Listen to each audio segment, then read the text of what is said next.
So today I was gonna make a video on blueberries. You know, some other cool stuff I'm interested in, but that can wait. Also, normally I post my videos on Mondays, but yesterday while casually going through my Instagram, I noticed a whole lot of this. And man, as someone that is truly passionate about these issues, I'm appalled. I'm appalled. Just at the lack of knowledge that's being put into all of these posts, just so confidently posted, but with literally no substance behind it, or why this is happening, anything you can do for it, just a simple call to hashtag pray for Brazil. Well, I'm sorry to break it to you, but that's not going to do anything for the country. But by the end of this video, you might know what will, or at least why it's happening. My God. So let's start with the importance of our baby, the Amazon. So aside from being, super pretty and beautiful and stuff, as most of these posts are saying, the Amazon is one of the most crucial land masses to this planet. Now, I know a lot of the posts that you've probably seen look like this and give an image that most of the Amazon is burning, or half of it is just completely blackened before our eyes, but the Amazon is actually extremely huge. The Amazon is half the size of Canada, and if you don't understand how big that is, that's pretty much the size of most of Europe. And if you don't understand how big that is, that's almost the size of the United States. So there you go. Some comparisons for you. It's pretty big. And although, yes, it is the proud home to 3 million species of plants and animals, as well as 1 million traditional indigenous tribal people, these things don't all stand on their own, and they're actually much bigger than what they seem. When healthy, they work together to pretty much make the world go round. The whole thing works in this big cycled system, and if you want me to do a separate video on that, I totally can. Just leave a comment down below, and I'll talk all about how this girl works. But they pretty much all work together to suck up the greenhouse gases all over the world. They then use nutrients that they can take from these greenhouse gases and complete the cycle by giving us 25% of the Earth's oxygen as well as fresh water, which we all know we really need to survive. And on top of this, and this is where my heart truly goes out to the Amazon, is in the fact that 70% of these plants living in this region are known to have extremely strong cancer-fighting properties. They gotta still exist to be able to study them. Anyway, so now we understand how big it is, and we understand most of the importance of it, or at least a summary of its importance, as it's extremely complex. Now let's get to the facts of what's actually going on right now.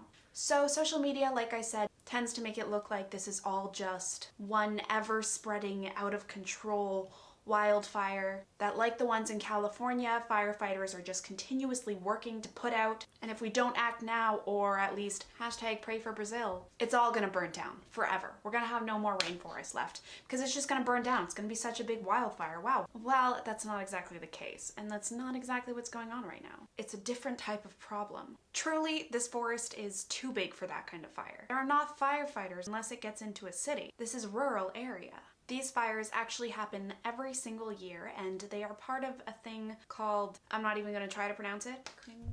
I don't know, I'm French. But at this time of year, farmers go in to plots of land that they feel like they want to have control over in the rainforest, and they use what is called a slash and burn technique. And what they do with this technique is they pretty much go in and slash and burn.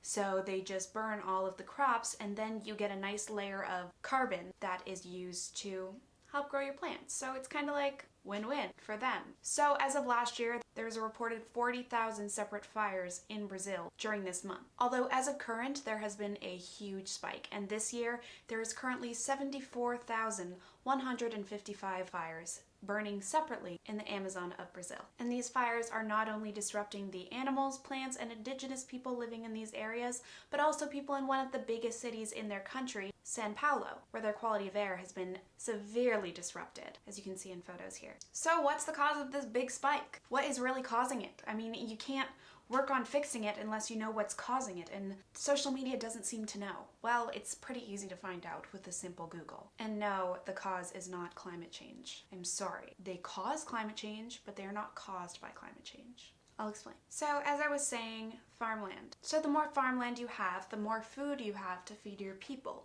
The more food you have to feed your people, the more money your people are paying to get that food. The more money the people are paying, the more money goes to your government.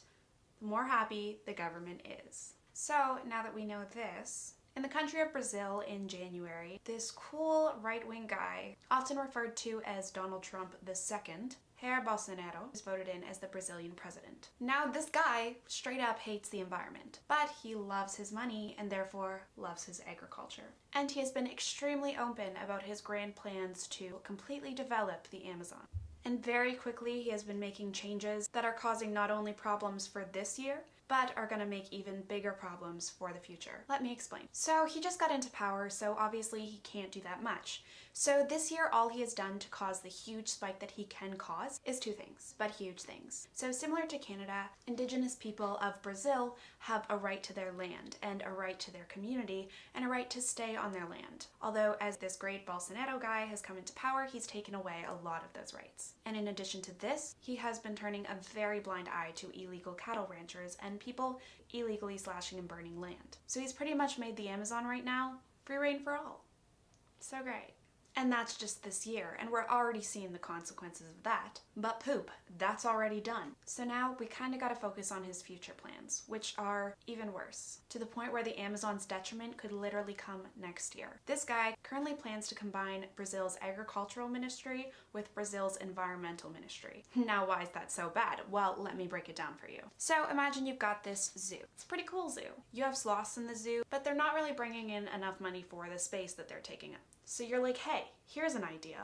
Let's just put them in with the tigers because they kind of come from the same place, right? Well, that's stupid because the tigers are much more powerful than the sloths, and they're also actually predators of the sloth. So, well, they're gonna eat all the sloths, and now you have no more sloths. So that's pretty much what this legislation is like, except instead of sloths, it's the Amazon rainforest, and instead of a zoo, it's the planet. And instead of a tiger, it's the uber powerful agricultural industry that thrives on destruction of Amazon forests. In government, ministries that bring in money get money. And although the Amazon rainforest is practically keeping us all alive, it does not bring in fast money, like good old cow meat and soy milk. So, well, it's practically powerless. So yes, let's combine the money-hungry, forest-killing industry with the people protecting the forest. In fact, this guy has already taken away millions of dollars in funding from non-government organizations working to preserve the Amazon. He not only upfront admits to this, but he actually blames these organizations for the fires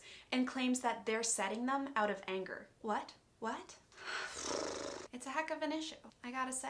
So, in the end, what can you actually do about this? That's a little more effective than #PrayForBrazil. Well, honestly, just like we do with the tragedy of Donald Trump, all we can really do is make people as truly aware of this guy's problems as possible. Fortunately, Brazil is a democracy, and if there is anything this crazy guy has done, it is to lower corruption in their country and within their elections. Although there's no proof that he will stick to his promises on this, many people did vote for him in hopes that he would make the country a fairer place. This would then ultimately give the Brazilian people more of a fairer election. So like in my nice home country of Canada, their votes may actually count. So there you have it. Your job should not be to #PrayForAmazon or #PrayForBrazil. That does nothing. If you truly care about this beautiful and crucial part of our planet, you need to make yourself truly aware of what is going on. And spread the word. This man does not deserve to rule such a vital part of our planet. And more people need to be aware of that.